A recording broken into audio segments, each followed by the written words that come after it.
창풀 멤버십 회원이 되어주세요. 창풀 멤버십을 가입해주시면 실제 창업에 유익한 100여 개 이상의 비공개 영상과 실제 예비 창업자와의 상담을 통한 지극히 현실적인 질문 그리고 저의 답변들을 보실 수 있습니다. 창풀 멤버십 혜택 링크 클릭해서 확인해 주시고 창풀 구독자분들의 회원가입은 양질의 창풀 컨텐츠를 만드는 데 큰 도움이 됩니다.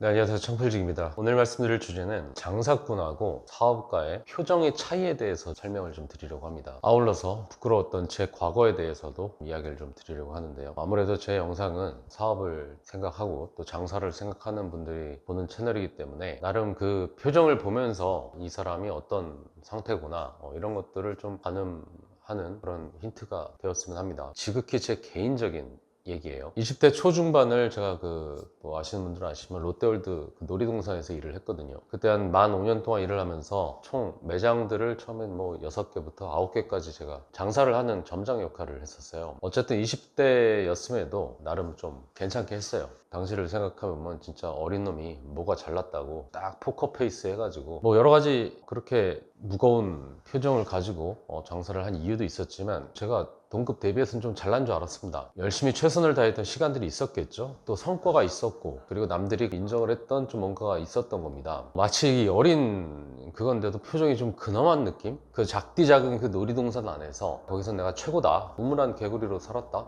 뭐 이렇게 살았던 것 같아요. 그러다가 우물 밖으로 나오게 됩니다. 우물 밖으로 나와가지고 창업시장에 제가 처음 발을 디뎠던 게 그 상가부동산 컨설팅이죠. 그 일을 했었는데 프랜차이즈 회사에 점포를 이렇게 소개를 하는 역할이었어요. 그때가 20대 후반이었는데 그 당시 생각으로는 그 일을 하면 억대 연봉은 받아야겠는데 몇 억짜리 막 권리금 있는 가게들 막 눈에 보이잖아요. 그러면은 그런 것들 막 가게들 막 사고 팔면서 중간에 수수료 1,000만 원, 2,000만 원씩 막 땡기는 그런 게 좀 폼나 보였고요. 그래, 나 정도 사이즈면 저런 일 하면서 한 달에 한 1,000만 원 이상씩 가져가야 이게 좀 폼이 나지, 이런 생각을 하면서 우물 밖에 생활을 하기 시작합니다. 당연히 처음엔 잘 못하죠. 어떻게 처음부터 잘합니까? 아니, 참패였죠. 정말 아는 게 하나도 없었으니까, 의지로 될 수 있는 부분들이 아니었으니까. 근데 제가 처음부터 거기서 잘 못했다라는 걸 얘기를 하려는 게 아니고, 그 당시에 제가 그곳에서 처음 들었던 말이 있어요. 그게 바로 내부 영업이에요. 내부 영업. 이 바닥에서 살아남으려면 내부 영업을 잘해야 된다는 겁니다. 아니, 영업이 영업이지 내부가 있고 외부가 있나?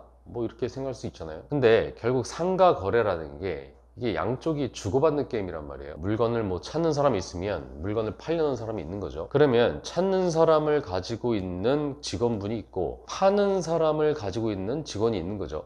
그러면 결국 내가 돈을 벌려면 그 사람들에게 신뢰를 주고 그 사람들로 하여금 나와 일하고 싶은 마음이 들게 해야 일거리도 생기고 일거리가 많이 생겨야 확률적으로 거래가 성사될 가능성도 높아지는 거죠. 많은 시행착오가 있었지만 그때부터 저는 그 일 자체가 아니라 내부 영업에 신경을 쓰기 시작합니다. 우리 회사 안에 있는 정말 이 프리랜서급 각 소사장이라고 부를 수가 있는 이 사람들 50명 60명 이 사람들한테 잘하기 시작한 거예요. 왜냐면 그 사람들 마음에 들어야 나한테 일이 들어오니까. 사실 그때부터 제가 웃기 시작한 것 같아요. 그 전까지는 막 내 잘난 맛에 이 포커페이스로. 근데 그때서부터 진짜 근엄했던 그 표정이 풀리고 먼저 다가가서 커피라도 한 잔 타서 가져다 주고요. 혼자 담배 피러 나가는 사람 있으면 저도 한 대 같이 피러 가시죠, 뭐 이러면서 같이 따라 나가기도 하고, 어디 나가야 된다 그러면 저도 가는 길이니까 좀 데려다 드릴게요, 그렇게 차로 데려다 주기도 했고요. 따라다니면서 그 사람들로 하여금 이 친구 똘똘한데 괜찮다, 기특하다, 뭐 이런 느낌을 주려고 노력을 했던 것 같아요. 어차피 뭐 당시에 뭐 저도 나이가 어렸으니까 다 형들이었으니까. 얼마 전까지 나이는 나이일 뿐 내가 괜찮은 사람이다, 내가 짱이야, 막 이렇게 생각을 하면서 근엄한 표정을 지었던 그 느낌이 다 풀려버리고 완전 초짜 신입사원의 정석을 보여주면서 그 사람들을 대했습니다. 왜냐, 그냥 그랬겠어요? 살아야 되니까. 정말 절박했거든요. 모든 게 다 안 되고 몇 년을 살다 보면 그게 좀 그렇게 절박해집니다. 당시에는 또 그 무시 못할 만큼의 빚이 있었는데 사실 정말 큰 돈이었죠. 지금 막 몇십억 있는 빚보다도 그때가 훨씬 더 크게 느껴졌었던 그 정도의 빚이었던 것 같아요. 뭐 제1금융권, 2금융권, 마이너스 통장, 캐피탈, 현금 서비스 막 이렇게 돌려가면서 그것들을 감당하면서 그렇게 살아갔던 그런 시점이었는데, 어쨌든 저는 그때부터 일이 아니라 그 사람들로 하여금 이쁨을 받기 위해서 노력을 했고요. 결국엔 이쁨을 받기 시작해요. 그러면서 일거리가 막 들어오기 시작합니다. 삼겹살 프랜차이즈 회사에서 지금 30평짜리 보증금 권리금 합해서 1억 5천만 6천만 원짜리 구하고 있어. 커피 프랜차이즈에서 40평짜리 보증금 2억에 월세는 2천 이하짜리 구하고 있어. 수입 소고기 브랜드에서 점포 구하고 있어. 노래방 프랜차이즈에서 150평짜리 구하고 있어. 그렇게 저한테 이렇게 계속 오다를 주는 거죠. 그러니까 그 물건 좀 찾아다 줘. 그래서 저는 미친듯이 그때부터 계속 밖에서 살았습니다. 그 점포를 구하기 위해서. 지나다니다가 딱 저 집인데, 저 집 딱 삼겹살집 들어가면 딱 좋겠는데, 그런 생각이 들면은 저 돈가스 집을 하고 있는 그 사장님이 가장 마음이 약해지는 그 9시 10시경에 그 집에 들어가서 가게 내놓으시죠. 가게 파시죠. 이러면서 다녔고요. 정말 뭐 테헤란로, 도산대로 유명한 이 프랜차이즈가 입점할 만한 자리, 그런 거리에 커피 프랜차이즈가 가게를 구한다고 한다면 저는 연락처도 없는 그런 모르는 건물 등기부 등본 떼가지고 그 집 앞에서 기다렸었어요. 그만큼 매물이 귀한 시기였기 때문에, 그만큼 매도자 우위 시장이었기 때문에 정말 노력을 해서 그 물건을 얻기 위해서 노력을 했던 거였죠. 이쪽에서는 가장 좋은 조건으로 팔게 하겠다고 믿음을 주면서 그렇게 웃음을 팔았고요. 저쪽에서는 가장 좋은 조건으로 들어가는 거라고 믿음을 주면서 웃음을 팔았습니다. 불과 2년 전까지 엄청나게 근엄했던 풋내기 어린 놈이 2년 후에는 완전히 세상 해픈, 웃음이 해픈 영업사원이 돼버렸던 거예요. 지금 생각해보면 당시에 제가 왜 그렇게 근엄한 표정을 지내고 지냈냐, 이걸 생각했던 걸 보자면 너무 좁디 좁은 세상에 있었던 것 같아요. 내 능력이 아니라 롯데월드라고 하는 집객력이 우수한 공간에서 그렇게 자리를 잡았다 보니까 손님이 그냥 온 거고, 내 능력이 아니라 그냥 시급 남들 2,500원 줄 때 시급 3,000원만 걸어도 면접날 다음날 그 수십 명씩 오다 보니까 인력을 뽑아야 된다라는 그런 부담도 없었고 인기도 좋았고요. 내 능력이 아니라 물건을 내가 만든 게 아니잖아요. 일본, 중국 할 것 없이 좋은 물건 가져다 놓으니까 사람들의 평가도 좋았고요. 내 능력이 아니라 그냥 열심히 할 것들이 제 눈앞에 있었고, 그냥 열심히 할 것들이 있어서 나름 성실하게 했던 그냥 운이 좋았던 사람이었던 거예요. 세상에는 열심히 할 게 있어서 그걸 열심히 해서 성공하는 사람이 있고요, 열심히 할 준비는 되어 있는데 열심히 할 게 없어서 그렇게 실패하는 사람도 많습니다. 열심히 할 게 있는 게 그래서 운이 좋은 사람인 거고, 열심히 할 게 지금 없는 사람이 운이 나쁜 사람인 거예요. 근데 열심히 할 게 없어서, 열심히 할 게 없는 사람이 스스로 운을 만들어가는 일이 뭐냐고 했을 때, 그건 윗사람이든 아랫사람이든 지금 내 내부에 있는 이 사람들한테 잘하는 겁니다. 한바구음 지으면서 잘 보여야 돼요. 그 사람들한테 잘 보여야 돼요. 그렇게 사람한테 씨를 뿌려야 된다는 거죠. 근데 지금 주변에는 아직 롯데월드에 있는 자기 딴에는 열심히 해서 인정을 받았다고 스스로 생각하는 그 풋내기 장사꾼들 정말 주변에 많죠. 자기가 뭘 그렇게 많이 안다고 근엄한 표정 짓고 전문가인 척 무슨 성과가 어쩌고 저쩌고, 자기 스타일이 있고 자기 원칙이 뭐 어쩌고 저쩌고, 자기 몸값이 어쩌고 저쩌고, 정말 웃기는 일들이 많습니다. 다 그런 건 아니지만 정말 제가 볼 땐 단언할 수 있어요. 지 스스로 일을 따내지 못하고 살 가능성이 많고요, 그냥 운 좋게 그 당시에 열심히 일할 수 있는 뭔가가 있었던 사람일 가능성이 많고, 언젠가 때가 무르익으면 그렇게 근엄한 표정으로다가 자연스럽게 망할 가능성도 높고, 그렇게 망하면 라떼는 말이야 하면서 과거의 영광 들먹이면서 그렇게 살 가능성이 많습니다. 저는 그렇게 2년 동안 비굴하게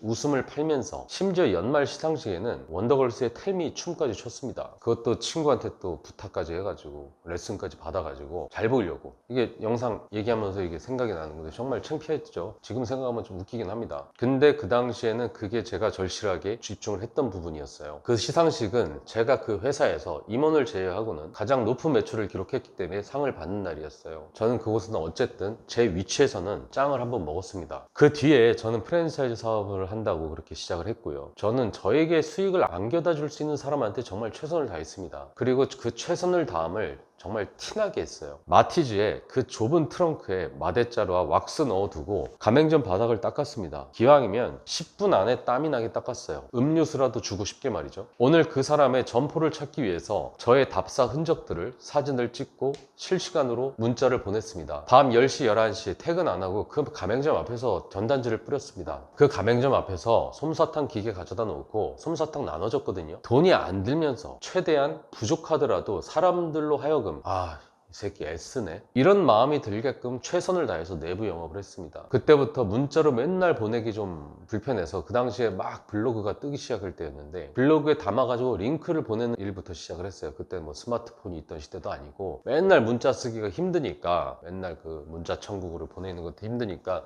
그때 제가 블로그를 시작해서 계속해서 링크를 보냈죠. 그 블로그를 보게 되면은 제가 봐도 저라는 사람이 그렇게 성실하고 그렇게 밝고 그렇게 괜찮은 사람일 수가 없는 거예요. 회사를 세우고 첫 번째 직원을 뽑을 때가 생각이 납니다. 저보다 연봉이 높았어요. 원래 처음 시작할 땐 사장이 연봉이 높을 수가 없잖아요. 저보다 연봉을 높게 부르고 그 사람을 뽑고서 그 사람한테 최선을 다했습니다. 그때 제가 생각이 났던 게 뭐였냐면은 옛날에 그 점장 일 할 때 20대 때 기가 막혀서 며칠 동안 본사에 저보다 윗사람한테 막 짜증을 냈던 게 뭐였냐면 풀타임 알바하는 애 월급 계산을 해보니까 어느 순간 저보다 높았을 때가 있던 거예요. 그때 내가 너무 짜증나서 그때 이렇게 생각을 했단 말이에요. 내가 쟤보다 일을 얼마나 더 많이 하고 내가 윗사람이고 내가 더 많은 공을 세우고 근데 왜 본사에서는 나를 안 알아줄까? 막 이런 생각 때문에 짜증이 났던 거죠. 이런 풋내기 같은 생각이 그런 생각을 하고 살았던 그 과거가 부끄러워졌던 겁니다. 이 사업이 되게끔 하는 게 사업가인 거지 그게 뭐가 중요하자고? 그 연봉이 뭐가 중요하냐? 혼자서 정말 피식 웃을 뿐이고요. 그저 그 직원분한테 최선을 다해서 내 사업을 위해서 꼭 잘해 주시면 좋겠다 이런 마음으로 최선을 다하는 거죠. 그리고 저도 그 사람한테 최선을 다하는 거죠. 저는 많은 사람들을 봅니다. 그때 일을 잘하고 잘못하고 뭐 이런 건 모르겠어요. 이런 걸 떠나가지고 저는 그 사람의 표정을 봐요. 근데 사업가 떡잎들은 항상 좀 웃습니다. 웃음상이에요. 일단 웃음이 배어 있어요. 뭐 그냥 원래 웃음이 많을 수도 있는데 일단 좀 밝아요. 그리고 밑에 사람이든 위에 사람이든 일단 밝게 대합니다. 최선을 다합니다. 빵긋 웃으면서 저 사람이 내 돈이다. 저 사람이 내 하느님이다. 뭐 이렇게 생각하는 것 같아요. 그렇게 씨를 뿌리면서 살아가는 거죠. 근데 이 너무나도 스스로를 생각할 때 자기를 너무 사랑해서인지 자기를 대단하다고 생각하고 사랑하는 그 장사꾼들 근엄합니다. 엄청 똑똑해요. 뭘 아는 게 그렇게 많은지 그 스마트한 모습에 눈이 부실 지경이고 그 앞에서 웃는 제가 오히려 아 이분을 모셔야 되나? 어쩌다가 이렇게까지 근엄해졌는지 그런 걸 보다 보면 좀 연민이 몰려오는 거죠. 장사를 해도 사람이 몰리는 장사꾼이 있고 사람이 떠나는 장사꾼이 있어요. 같은 식당을 하고 같은 사업체를 해도 그 사장한테 붙어있고 싶은 그런 사업장이 있고 떠나고 싶은 사업장이 있는 거잖아요. 그냥 단순합니다. 회사의 비전이나 뭐 이런 것도 중요하지만 일단 그 사장이 좋으면 붙어있고 싶은 거고 꼴보기 싫으면 떠나고 싶은 거죠. 그 사장이 그 직원을 어떻게 대하고 귀하게 대하느냐에 따라 달라지는 겁니다. 특히 요즘처럼 사람 구하기 이렇게 힘든 시기 더 차이가 확실하게 보입니다. 내부 영업을 잘하는 사장들은 지금도 정말 수십 명의 직원들을 쓰면서도 한 달에 막 수천만 원씩 벌고 있고 내부 영업이라는 이 용어 자체를 모르고 그저 자기가 사장이고 직원은 직원이고 이렇게 자기 일만 열심히 묵묵히 하는 사람들은 그저 왜 사람이 안 구해주는 거야? 왜 이렇게 나만 힘든 거야? 이 상황 탓, 그 사람 탓, 코로나 탓, 이 환경 탓 모든 거를 남 탓으로 돌리고 자신의 논리는 이상이 없다라는 걸 계속 변명하고 자기 잘못 없음을 증명하는데 급급하죠. 가게를 하든지 사업을 하든지 웃어야 복이 들어옵니다. 그렇게 위아래 할 것 없이 그 사람에 대한 존중과 가치를 닮아서 먼저 자세를 좀 낮추고 다가가세요. 그러면 그 사람은 필시 그 사람이 아니더라도 원쿠션, 쓰리쿠션을 맡든지 어떻게 해서든 자신한테 돌아옵니다. 그렇게 돈이 될 겁니다. 사업이라는 거는 사람이 사람으로다가 돈을 버는 이 인간 중심의 게임이거든요. 그러니까 진짜 사업가가 되시려면 일단 웃으세요. 실력이 좋아서 웃음이 되는 경우도 있지만 웃음을 먼저 한 다음에 실력이 좋아질 수도 있는 거거든요. 항상 웃으시고 매사 성공하겠다는 일념, 지금 내가 진짜 중요한 게 무엇인가, 실력을 키우고 내 능력을 키우는 것도 중요하지만 그 사람에 집중해야 된다는 걸 잊지 말고 사업이든 장사든 시작하셨으면 좋겠습니다. 이상 창풀직이었습니다.